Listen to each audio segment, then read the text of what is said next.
They were set to bring in Mike Williams on Thursday for a free agency visit. That has ended when Mike Williams showed up for a visit with the Jets, signed a 1-year, $15 million deal. Let me ask this. We won't dive too much into Mike Williams and what the Steelers missed out on, but obviously 1 year, 15 million bucks. No chance that was happening with the Steelers, correct? Yeah, I think the Steelers were perfectly comfortable to let someone else pay that price for Mike Williams. Yes. If he wasn't, available for a price point that would have eaten up all of their remaining salary cap space, then might have been possible. But I think as soon, like Mike Williams might have given them a ring and said, "Hey, they're offering me $15 million. Can you beat that or not?" And then once they said no, he was like, "Okay, I'm canceling my flight to Pittsburgh." That makes a lot of sense. Mike Williams, I think maybe a better player than a more productive player, maybe a better player than I initially thought, just kind of off the top of my head, but just not worth it for the Steelers at that price point. It does kind of put some urgency on them to make another move to add another receiver, but not the kind of fit the Steelers needed right away. No chance. As soon as I saw 1 year, 15 million bucks, I went, "Oh, okay. Well, there's good for the Jets, good for Mike Williams." I'm all about players getting paid, and this guy, he got paid. He got paid way more than he was going to get paid in Pittsburgh. If he ended up with the Steelers, it was 1 year, 8 million bucks max. And the way Omar Khan works, I would imagine it's 5 million bucks. It would have been super cheap. There's no way. Now it's about what comes next. Where do the Pittsburgh Steelers go? It just sounds like it's going to be a splash trade. It sounds like they're not even waiting for the NFL draft. That's where our discussion was on Monday. That's where some of my discussion was yesterday on the live stream. Was it could be the NFL draft. The Steelers have done so much homework on these guys. I mean, ESPN's Mel Kiper, and I know Mel Kiper's got a bad rep, and everybody talks about how his mocks are wrong. He tossed out there that the Steelers were going to draft Brian Thomas. And that's just seemingly the direction that everybody immediately went after the Deontay Johnson trade is they're going to go wide receiver in the first round. It feels like they're not even waiting to make that happen. They're just going to say, whatever, we're going to get a star well beforehand. Ray Fittipaldo of the Pittsburgh Post-Gazette said in his weekly chat yesterday that the Steelers are doing their due diligence on a wide receiver trade. Andrew Filipponi, which I know a lot of people are going to say you can't use that as a source, we'll toss it out there as a rumor, said that the Steelers have explored a trade for Brandon Aiyuk. Aiyuk blows up the internet yesterday by just simply tweeting at Mike Tomlin saying, "Hey, I heard that we look alike," and he is spot on. They are as twins come in the NFL and really in the world in general. Those two Brandon Aiyuk might be Mike Tomlin's long lost son. That could. Have you ever seen Brandon Aiyuk and Mike Tomlin in the same room at the same time? I haven't. I have not. That's very true. It's like it's wild, actually. He's a name that everybody's tossing out there. Then there's the people who are shooting for the stars here. Antonio Brown sparked something because, you get one thing right, everybody's going to latch onto it and say, well, this guy, he's calling the shots. Antonio Brown got the Justin Fields thing right. Now he's tossing out there that the Steelers are looking into Justin Jefferson. So we'll say that's another rumor that is possibly floating around. And don't get me wrong, I'm not taking anything that Antonio Brown says with any credit whatsoever or any credibility whatsoever. And then there's obviously T. Higgins from the Cincinnati Bengals. I think we should start with Higgins just because I think it's going to be shorter here. He's set to make 21 million bucks off the franchise tag. You'd probably have to extend him to a long-term deal. He's coming from Cincinnati. There's just no way. It'd be like the Pittsburgh Steelers trading George Pickens to the Bengals. There's just no chance that's going to happen, right? You're not going to cross the AFC North and say, "Hey, Pittsburgh, you want to get better? Here you go, pal. Here's our second best wide receiver, possibly our second best offensive player." No chance, right? Yeah, yes. When you lay it out that way, you don't think there's a chance that the Bengals could try to really bleed the Steelers here for a bunch of draft picks and really make them hurt to sign Higgins? I think maybe they would try, but I just don't think Omar Khan's going to sit around and say, "Well, we got Justin Fields for a 6th round pick, and we have the 20th pick in the draft, but we're going to give you 7 picks and all this crazy stuff for." I mean, T. Higgins of the 3, T. Higgins is the only true, not a number 1, definitely a number 2 receiver. I just don't they could probably try, they could probably call Pittsburgh and say, "Yeah, we want 2 firsts and a 2nd rounder for T. Higgins." And Omar Khan's going to be like, "All right, yeah, we'll see you in week whatever. Sounds good." Yeah. No chance. I just don't. Maybe I'm Yeah. wrong, but I don't see that happening. I don't think you are. Yeah, it's right. You're not going to aid a division rival, a team that you got to play twice a year, especially when they've already improved this offseason. Yeah. Like I don't think that's really possible at all. And I mean, then you factor in the price tag as well. I mean, it would put the Steelers over the salary cap, put them in the red.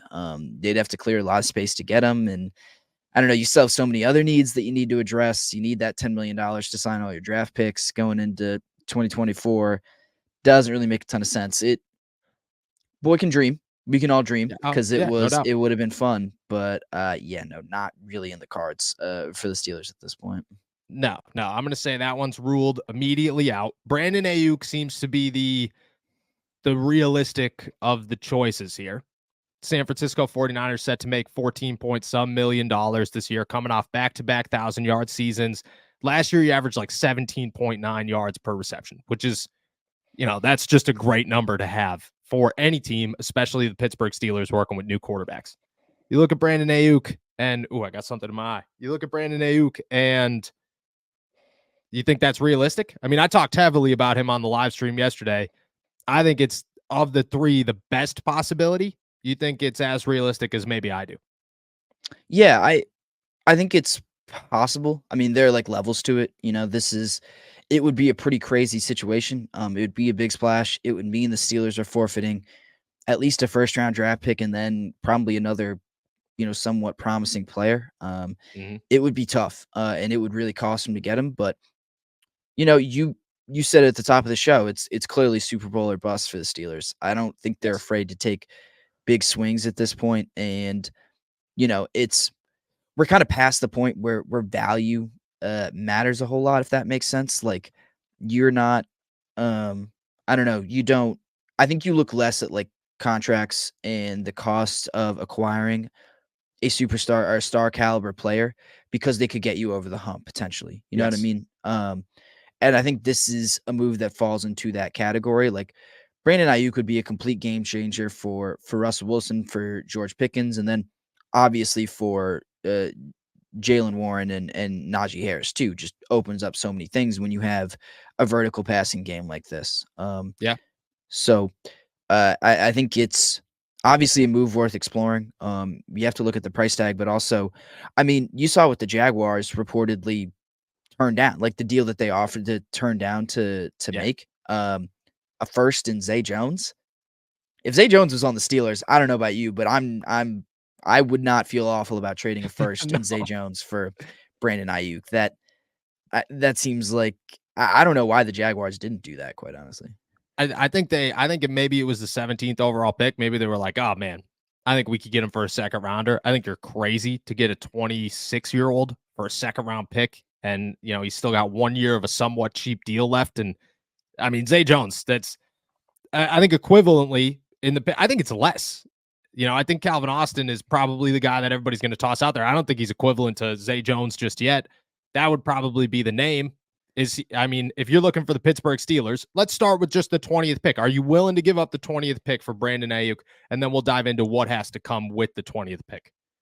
Yeah.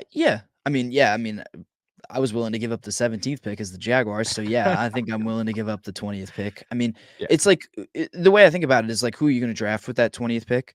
I mean, yeah, you could get a tackle who's going to have to wait behind Dan Moore for a little bit, or you get a receiver who could be something in the NFL. Like it may be pretty likely to be something in the NFL, but Brandon Ayuk is something in the NFL right now. That's 1,400. It's 1,300 yards and 7 touchdowns. Am I right? I believe Yeah, 7 last touchdowns. season, 7 touchdowns last season. 8 Right, the year before. Yeah, it's 2,300 yards and 15 touchdowns over the past 2 seasons. Like this guy is tailor-made, and it's not like he's turning 35 years old or anything. Like he's in his prime. So a rookie would be cheaper, but he's also not as sure of a bet as Brandon Ayuk would be. So I'm perfectly comfortable doing that. I agree. I think I'm giving up the 20th pick in the draft. I mean, you got to look at it like, what are you going to get? What's the risk reward? And if you're drafting an Armarius Mims at 20, there's risk associated with that. If you're drafting a Jackson Powers Johnson, there's probably less risk, but there's still risk associated with that. If you're drafting a wide receiver there's always risk. Wide receivers, especially first round wide receivers, they're like quarterbacks. Half of them work out, half of them don't work out. And when they don't work out, you're pretty bummed out that they don't work out. Brandon Ayuk is a guy who, if he was in this draft, he's the first wide receiver off the board, zero questions asked. This guy's a superstar. You're going to get, like, you're looking for that wide receiver to become an all pro. Brandon Ayuk has become an all pro, and he's still young enough where it happens. The only difference is you draft somebody, they're cheap for 4 years. You trade for Brandon Ayuk. He's cheap. He's not cheap for any years. You get him $14+ million this season, and then you got to extend him. And you're probably looking at $20 to $25 million a year for a guy like that, which, again, if the Pittsburgh Steelers are planning to extend Justin Fields a couple of seasons for cheap, and that's their plan, is to not have a big bill at quarterback for the next 2 years, and maybe they can make that happen. Sounds good. Everybody else on that team is seemingly cheap. There are other teams in the league that make it work, and I think the Steelers could make it work as well. I think it's there. You're not going to get him for the 20th pick. You're going to have to add something. So let me toss this out there. Calvin Austin's obviously the name everybody wants to talk about. Would you give up Calvin Austin and the 20th pick in the draft for Brandon Ayuk? And maybe you might have to give up a little bit more. Maybe a fifth rounder next season, or one of the Eagles' sixth. Yeah, who cares? That extra draft pick, like, sure, you could take that for nothing. I really don't care. No, not literally, but yeah, it would pain me deeply to have to watch him go, but you'd have to say yes to watching to letting go of Calvin Austin. I mean, like I said, this is a move that could put you over the top. Like that's I truly believe that this is a move that could get you at least to a Super Bowl, at least to an AFC championship, if not, win you a Super Bowl. So to that end, I think you have to make this deal. I think you have to give up Calvin Austin. Like I said, it's a move that you can't think as much about value here. You can't think as much about, like, next. I don't even think about next year with a move like this. I don't even think about paying Brandon Ayuk after a year. It's, let's go all in this year and see what we can do, and we'll figure the rest out later. It's yeah. So don't, sorry, go ahead. I agree. I think that you look at it and you say, if Brandon Ayuk's your guy, you got 4 years with him. You got 4 years of Brandon Ayuk, because you're going to extend him. So you're looking at 30 years old. That's when the cutoff is. So you have until 30 years old to say, okay, sounds good. This is it. TJ Watt, Cam Hayward, and Minkah Fitzpatrick are not getting any younger. You finally have an offense around him. Najee Harris is entering the last year of his rookie deal. Chances are you're not going to pick up that 5th-year option. I just look at it like, again, they are Super Bowl or bust this season, and there's no chance that they're going to look at it and say, we're going to avoid wide receiver because we want to be like, they haven't been cautious. They've been as extreme as humanly possible. That's not going to slow down now. Yeah. I only think they're going to continue to be aggressive, and I think even the fact that they're exploring things like this and they're being rumored to make these deals is a sign that they're being aggressive. And I think the other thing about the Steelers that we've learned this offseason, and we've learned about Omar Khan, is that where there's smoke, there's fire. These guys don't get reported to be involved with something and then back out at the last minute, or it gets revealed after the fact that they're not involved at all. When Omar Khan gets involved with something, his hands are usually in there, and they are making that move. It's not, like you said, they're just not scared. They are aggressive, and I think they will only continue to be, and I think it will only increase to an even higher degree. So the last name's Justin Jefferson, and that's as aggressive as you could possibly get, is Justin Jefferson. You're giving up way more than a first-round pick in Calvin Austin to go get Justin Jefferson. You're going to sign him to, I mean, if Brandon Ayuk's $20 to $25 million, and I would imagine it's more $25 million than it is 20. Justin Jefferson's $30 million, and I would imagine it's a hard $30 million. Are you looking at are you even considering a trade for Justin Jefferson if he's available? Because anybody out of Minnesota saying he's not available. I talked to somebody yesterday in Minnesota who said he might be a little bit more available than everybody wants to make it seem. Are you even considering a Justin Jefferson trade? I just don't know, like, I don't know how that would be possible, I just think about how all the other big contracts the Steelers have, You know, they'd have to pay Justin Fields a little bit more, whether you extend him, pick up that 5th-year option, whatever you decide to do. Like there's a payday coming up for George Pickens, like not that far into the future. Same Yeah. with Broderick Jones. Like there, and I believe you have to make a decision about Pat Freiermuth pretty soon as well, right? This would be Pat Fryermuth's contract year. You got a while for Broderick Jones, especially because you could pick up his 5th-year option. You still got 4 years on that guy. George Pickens, you're going next year is his contract year. So you got decisions to be made relatively soon. Right. And you know, like with all those guys, like I don't know, you're probably picking Justin Jefferson if he's in your lap over Broderick Jones Yeah. if you make you pick the two, but like I don't know, I think you can there just might be better options out there. There might be more affordable options with a similar level of upside. Like I don't know. I'm not trying to talk anyone out of Justin Jefferson. Like there is no doubt that in a vacuum on the Steelers, he is a complete game changer. He is the best receiver in the league. There is no doubt about that in my mind. But I just don't see how it would work, and I don't. It's mortgaging the future in a way that I am less comfortable with. You know, Yeah. like especially compared to an Ayuk. You know, like Yeah. What are you giving Ayuk up for is Justin Jefferson? Like uh, how much? What's the draft compensation for that? 2 firsts minimum? at, le- at least, yeah, and then I don't know, is like 3 more picks. Like, is that ridiculous? Like, I don't I don't know. think Like, it is. this is the best player in the league at the second most important position in the league. I would argue. You know, like Yeah, is I don't know if I agree with that one, but I agree with the best position in the league. I agree.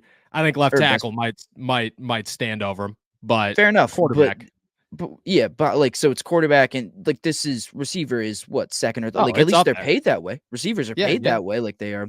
So you know, like you're going to have to give up a haul for it. And that's the other thing I is there is maybe a future with Ayuk with Justin Jefferson. There's no future. You have to win now. You know. yeah.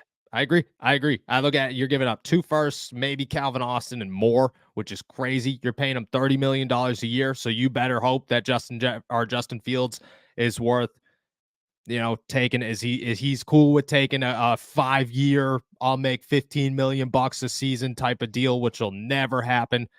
I just think that like Justin Jefferson would be the dream. Like if you're going to win a Super Bowl this season and you're saying who cares about next year, if you're pulling an LA Rams, go get Justin Jefferson. But if you're going to be realistic about the situation, it's Brandon Ayuk.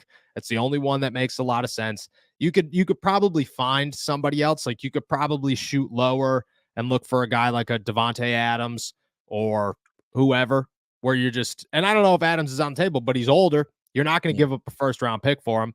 You could probably land him for cheaper than that and say, sounds good. Let's bring it to Pittsburgh. And I think that's equivalent to any of these guys. Like you're getting a Yeah. superstar wide receiver for shorter, but if you're looking Super Bowl or bust right now, maybe that's an option.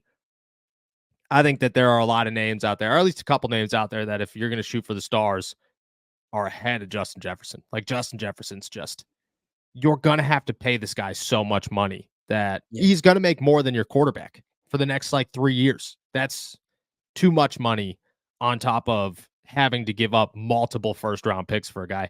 I'm super opposed to multiple first round picks for any player, especially like wide receivers don't win you Super Bowls. They just don't. They help you get there, but quarterback wins the Yeah. Super Bowls. If you can't pay your quarterback, you're not winning the Super Bowl. Well, I mean, I guess that is the other thing. Like, are you ever gonna have to pay a quarterback? Like, I don't know if you get to the point where you're paying Russ or you're paying like on the off chance that Justin Jefferson becomes your or not Justin Jefferson, Justin Fields I was doing that all become day yesterday. I think that the having 2 Justins would be yeah, terrible. for me personally, yeah, Yeah, that wouldn't work. So, no. but yeah, if you get to the point where Justin Fields is your starter and he plays well enough that you have to pay him, you're probably winning at the point where Justin Jefferson isn't really necessary. Like he isn't the move that would put you over the top, if that makes sense. You know what I mean? Yep. Yep. I agree. I agree. I like you're not looking at the situation and going, "Oh, Justin Fields has earned a $45 million contract." and we need like you don't. At that point, Justin Fields has done enough with a lot. Like you have George Pickens. George Pickens should be your wide receiver one. Yeah. Brandon Ayuk could be your wide receiver one for the next 2 years. I think that makes so much more sense.